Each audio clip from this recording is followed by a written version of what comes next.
the great turnout we had tonight despite the wet, icy conditions out there. So thank you all for coming tonight. We should have a fun evening.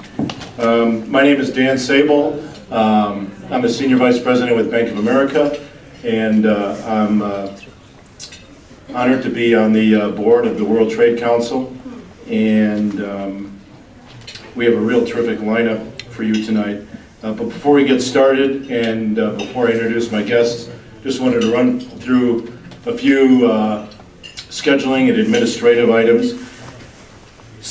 2 weeks from tonight, March 8th, we will be having, location to be announced, but possibly in this room, a NAFTA program, which is top of mind right now given all the uncertainty about where we are with NAFTA.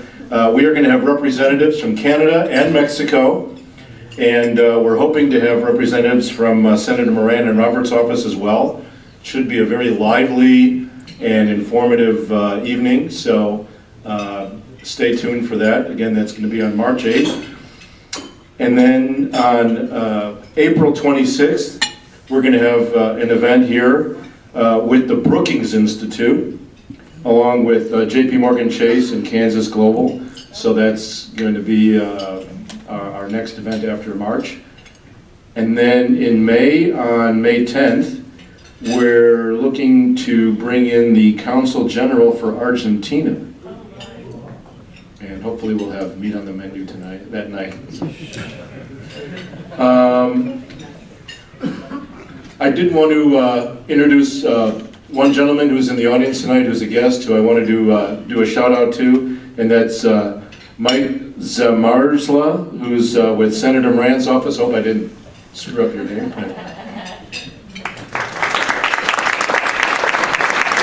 And I'm proud to say that they now have a new office in the Ruffin Building where Bank of America has their offices. So welcome to 100 North Broadway. Yeah. Another colleague I'd like to have a shout out to is my colleague from Bank of America, Jeff Yoakum, who helped get this event organized tonight.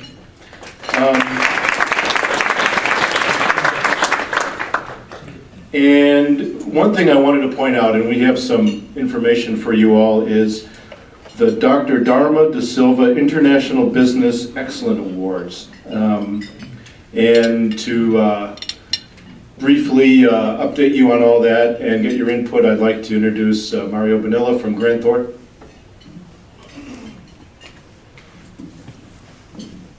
Thank you.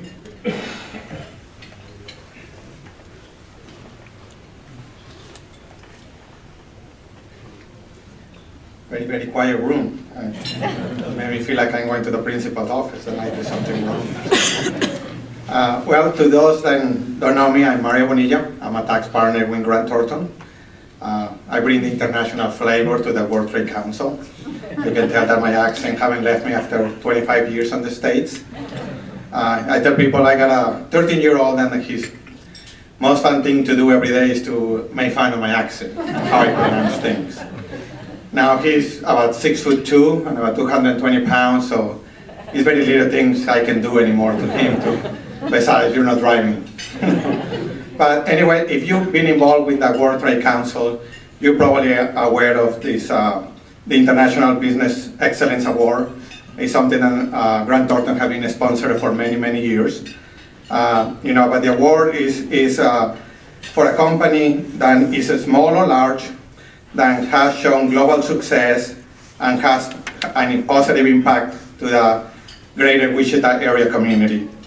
Then we want companies that are their success exemplify the innovative spirit of the state of Kansas and have significantly increased their international presence. There is the deadline for submitting applications. Feel free to bring any companies to our attention. The deadline is on Friday, March 30th. So if you got anybody in mind, please fill the application, or we can email it. I think somebody said that we can put it on the website as well. So hopefully we'll get some good nominations and recognize some of the great companies that are making an impact on our community. Thank you.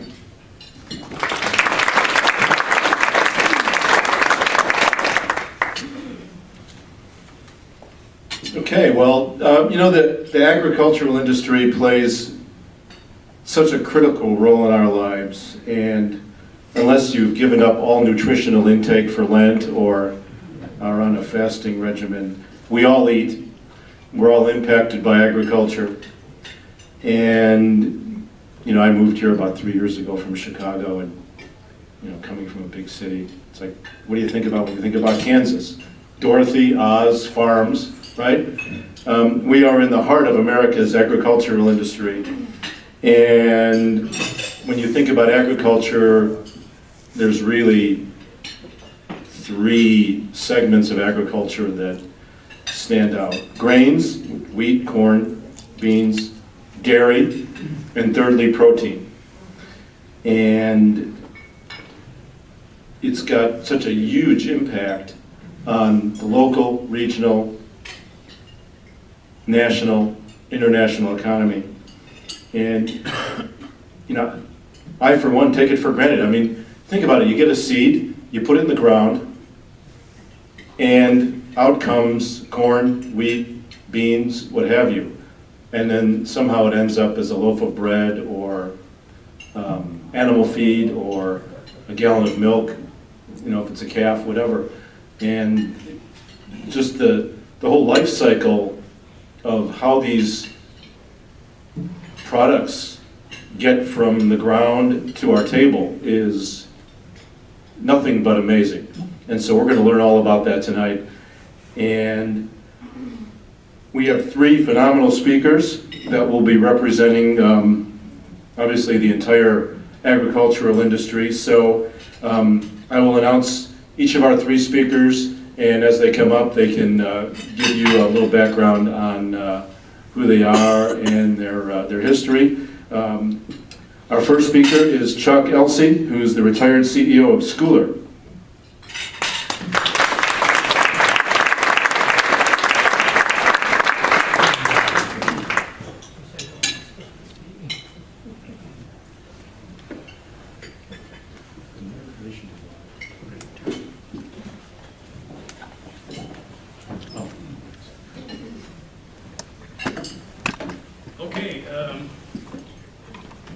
Well, I appreciate the opportunity to come visit with you tonight. I am Chuck Elsey. I had a 35-year career with the Schooler Company, which is... Bring the mic closer. Is that better? Yeah. Okay. So best probably described as a middle market player in grain and marine protein marketing.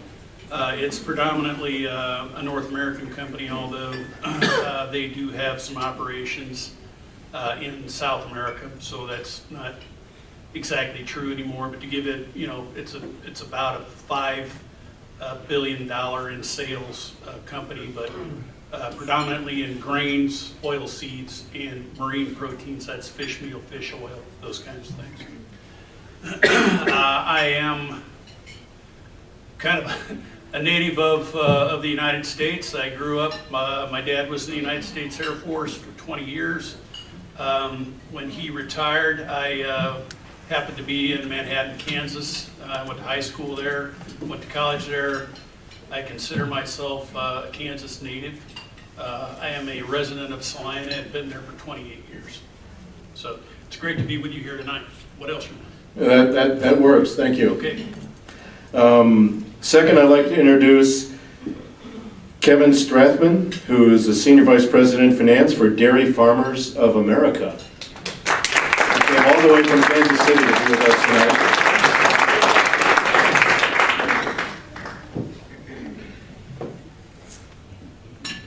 All right, well, thank you. Yeah, it's Kevin Strathman with Dairy Farmers of America. Been there for 10 years in various roles. Started out in internal audit, actually. Was corporate controller for a while, and then now I work with DFA's commercial businesses on the finance side. Grew up in a small town, Axtell, Kansas, so about an hour north of Topeka. And not on a dairy farm, but a hog farm. My dad grew up on a dairy farm, was actually a member of of DFA, so our predecessor grew up in DFA. He loved it so much he owned the hogs. And went to K-State, and then out of school I was at Deloitte for 7 years doing audit, and then a small stint at FreightQuote.com in Kansas City, and then been out at DFA since then. Great. Thank you, Kevin. And our third speaker is our very own World Trade Council, Pat Binger from Cargill. Pat is VP of International Sales for Cargill Meat Solutions, and also our sponsor tonight. So thank you, Pat.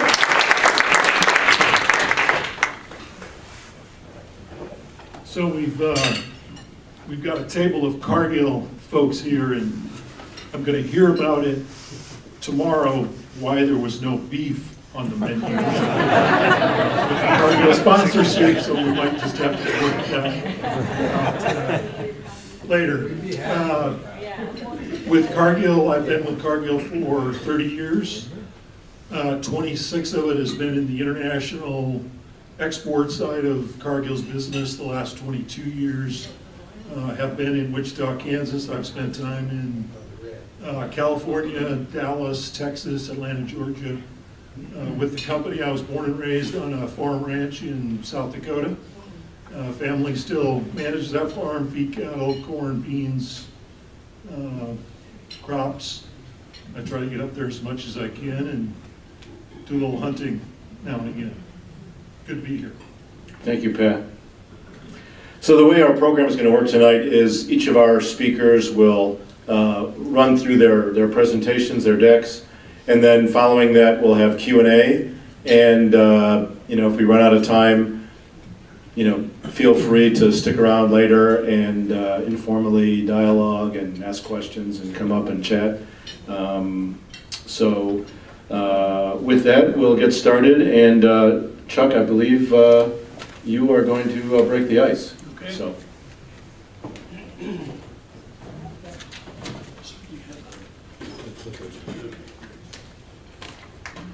Okay, well, I guess this is the World Trade Council, so we're going to talk about world trade in the grain context. And so first I've borrowed some slides here from some people who were kind enough to make them available to me. Here we go. And those would be the people at the Pro Exporter Network. I don't know if you folks use them here. They're very good. Do a lot of analysis on ag commodities, import-export kind of stuff. I see the young lady from ICM nodding her head. They do a lot of work for people in the ethanol space. I also got the soybean slides from the U.S. Soybean Export Council, and some of the grain slides from the United States Grain Commission. So thanks to those folks for making those available to us tonight. Okay, so I'm going to talk here for a few minutes about just the growth in world trades. What you got here is a slide of all of the import business that takes place worldwide, going back to, is that back into the 80s there? I mean, it goes back quite a ways. There's kind of three things I want to point out here as we go along. The fact that it has grown, a very, very strong growth curve there with, just one little bit of a downturn. And so in order for the trade to grow that much, that's demand in my mind. The supply's got to grow to meet it, otherwise there's no business being done. And the other thing that's pretty prevalent there is a decline in the U.S. share. So I'll talk about each of those things and why that's taken place perhaps. So in first, not everything, markets don't expand all by themselves. So you got stuff that takes place and kind of fits and starts, but in general you can talk about this growth in export demand being a result of growth in world economies. And I'll kind of gloss over it here. a huge event that has taken place over the space of this. In particular, the last half of it has been a move from rural economies in the Pacific Rim, talking about specifically out of the country into the cities, moving into manufacturing jobs. That has created income for those people. People, generally speaking, and it's historically this has happened. If they've got more money to spend, the first thing they do is spend it on food. And the first thing that most of these folks have looked for is an opportunity to buy animal protein. So we're talking about meat, milk, and eggs, and vegetable oil, something to cook it in. All right, so I think everybody knows what's gone on in China, Indonesia, Malaysia, Vietnam. That's a huge driver for the last half of this deal. There's been a couple of other events in there that are kind of interesting, I think, and I'll get to them later when I start talking about growth in production. But anyway, this is the big mover in terms of creating that demand. So I don't think of this so much as increased demand for grain, it's increased demand for animal protein that's driving grain consumption. Again, these are corn markets. Now, we can think for a second then about what's happened with that supply. How has that expanded? Well, there's a few things at work here. One of those being that as this demand for meat, milk, and eggs grew, the demand for grain grows, grain prices come up. Now people in some countries where you actually can grow the stuff, and now you got to think about the globe as being kind of that middle half of the globe, you know, the equator, quarter of it north, quarter of it south. That's kind of the zone where you can successfully grow this stuff. Maybe it's a little higher than that. But people in that zone go out and start breaking up land in order to produce these higher priced commodities. So now we're talking specifically about South America. And you've all heard about growth in agricultural production in Brazil and Argentina specifically, but it's also taken place in Paraguay and Uruguay. It's predominantly a situation where anybody who can break the ground up and get the product to the market has gotten into the farming business. This is something really that's taken place probably, Pat, over the last 15 years. It's been the big swing up. It's been going on for a while longer than that, but it really got momentum here in the last 15 to 20 years. You got a cheap land situation. This also has been taking place in Eastern Europe, and specifically the former Soviet Union around the Black Sea. And we'll talk about that here in just a second as it pertains to the United States losing market share. Technology's improved. That has helped yields improve. That's created this, helped to create this expansion in the supply. We've got better fertilization. We've got more modern machinery that's being utilized worldwide now, not just in the United States and Western Europe, but all of this stuff is taking place on a worldwide basis. And now what we got taking place over the last 10 years probably, there is a new generation of farming equipment that features computerization and global positioning technology that has really revolutionized things for a lot of people. Big deal. So the next thing that I want to talk about here, and you can go back there and look at, I can't see that graph very well, but if you go back and look at 1979 or 80, you'll see a big change in the amount of product that was being imported by the Soviet Union. And I think it's the top part of that bar is labeled as former Soviet Union. That's the way they had it to put it in. You can see them being a large net importer of product up until 1980, and then it falls off a little bit. What's that about? Anybody know? Okay, Russians invaded Afghanistan. Jimmy Carter embargoes the Russians. Where were the Russians getting their grain? Right here. Okay, what happens in that space? We become an unreliable customer, don't we? Unreliable supplier. So you see, not only does our market share decline, but the global trade shrinks because nobody else has it to sell. All right? Bad situation there for them. Bad situation for us. Bad decision. Poor trade policy. Moving forward then, what takes place, and you get out to about 89 or 90, and you see a pretty dramatic move to a situation where they're not only importing less product in there, but what's taking place there is they become, as 89, 90, the Soviet Union falls, right? All of these farms that were in a collective now become privatized at some level. It takes a little bit of time for this to happen, but people now who had been importers are exporters, and their competition. And you see what's happened to the U.S. share in all of that. It collapses when we get out here. So now you have a situation where the people in the Black Sea region specifically, where a little better growing conditions, they can grow corn there successfully. They're a corn exporter. We never had that competition before. Now we got it with Brazil. Now we got it with Argentina. Now we got it with the former Soviet Union. We got a problem. Here's the good news.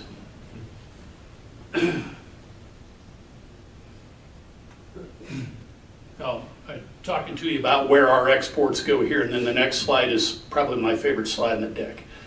But you can see here who the major customers for U.S. corn are. There's 11 countries involved in the TPP, and there's 3 countries involved in NAFTA, and 2 of them are our biggest corn customers.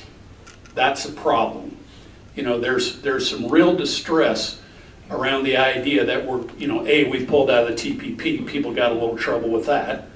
Now we're making noise like we're exiting NAFTA. I don't think that'll happen exactly.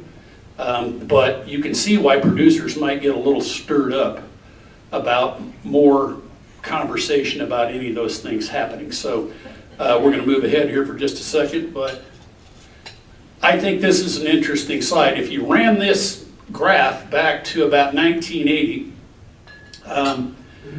when U.S. corn production was about 8 billion bushels, you still had corn export for grain about 2 billion. Just about what it is today. It's slightly larger than that, but not that much. Anybody know how much corn we grow today? Remember, the number in 1982 was 8.2 billion. Last year it was 15.2 billion. We're still exporting about 2 billion bushels for grain, but look what else is taking place here. We're exporting quite a bit of dried distillers grain, and you can see the impact of that on that graph. And what they've done is convert DDGS to corn equivalents. They've done the same with meat protein, and they've done the same with ethanol. Okay, interesting idea here. Exporting products instead of whole grains. That's a good idea. My point here being that without those products going out, corn domestic or export trade is pretty stagnant. There's a couple things else going on there that are kind of interesting. If we had a bunch of beers, we could sit around and talk about it, but I'm running out of time.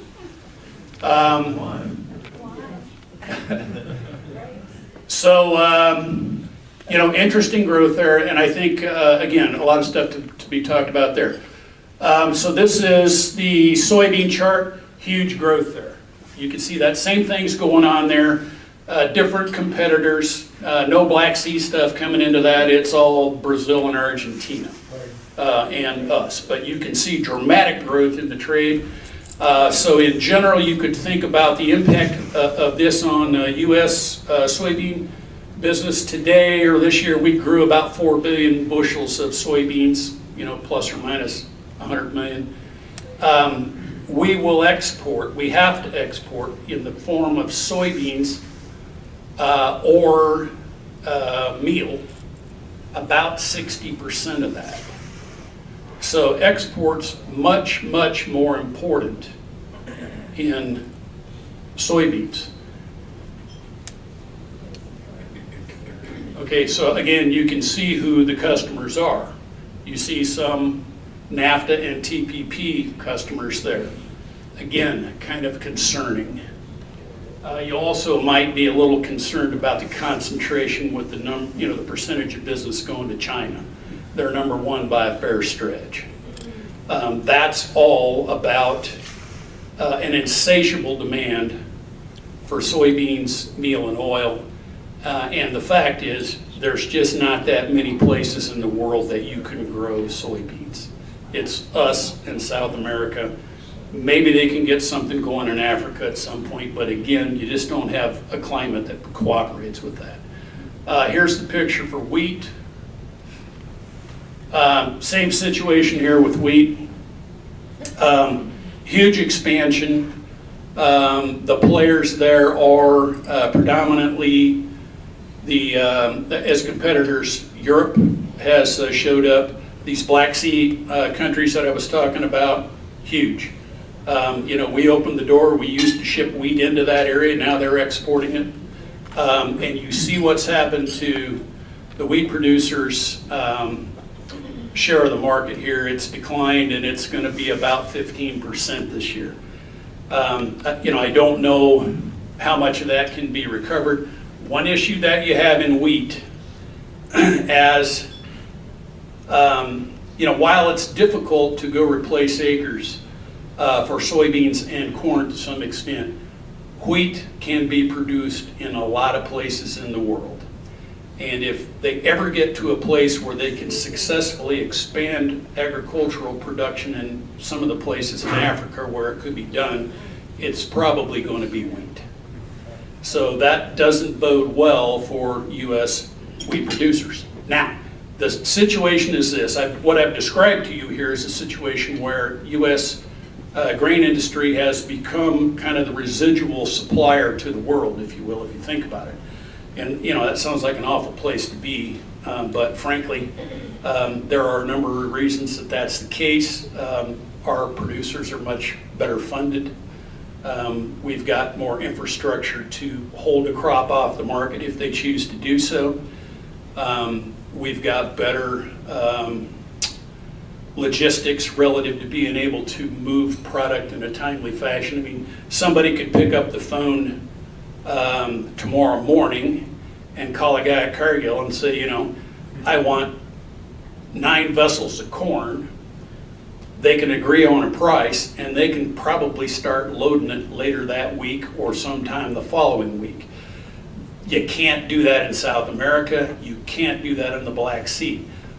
Eventually, they may be able to do that. I would suggest to you that from a pricing perspective, that's a much longer term fix than going out and throwing some seed in the ground. I mean, we're talking about huge money, huge lead time in terms of building that infrastructure.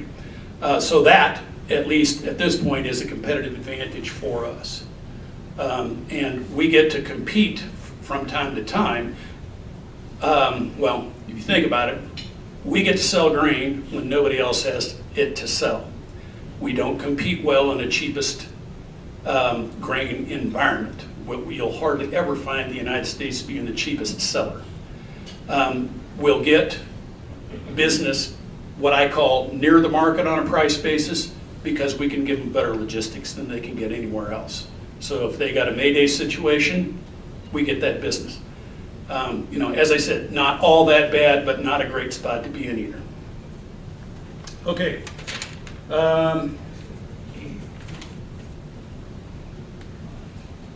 I think